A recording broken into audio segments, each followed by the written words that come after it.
Rose, tignan mo nga. Niluto ko. Tama ko, okay na.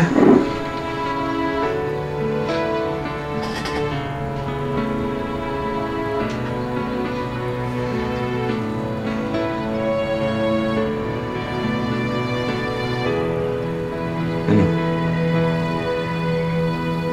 Alex, sabi ko naman sa'yo, paglinisin mo na lang ako dito sa bahay niyo, kahit magkarpintero pa ako, huwag mo aasahan sa pagluluto.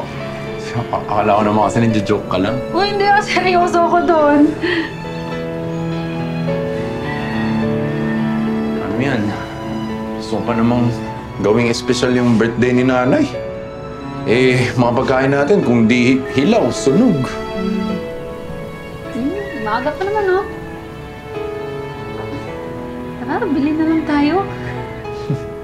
Buti pa ka. Tara. Tara.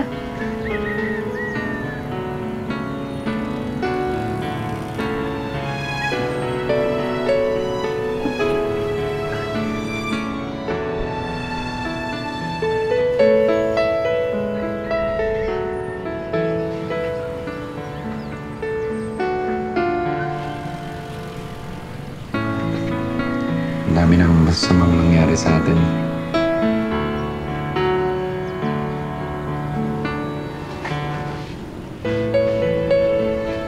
Pero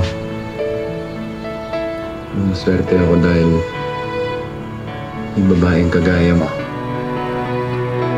Babaeng kagaya mo na nandito sa buhay ko. Kaya paano yung mga mabibigat kong problema na papagaan mo. Ang cheesy nito. Naman, minsan lang naman ako maging cheesy. Bigyan mo na ako.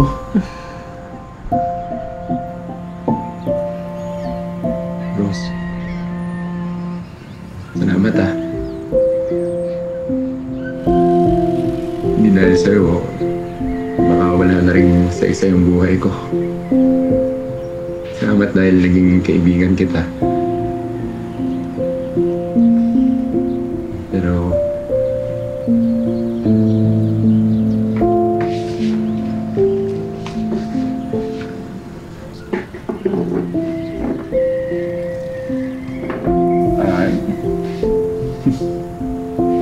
Rose, gusto ko sanang malaman kung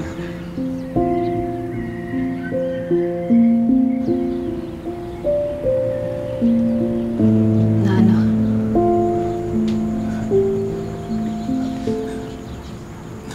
tagal na rin natin kasing mag-best friend eh.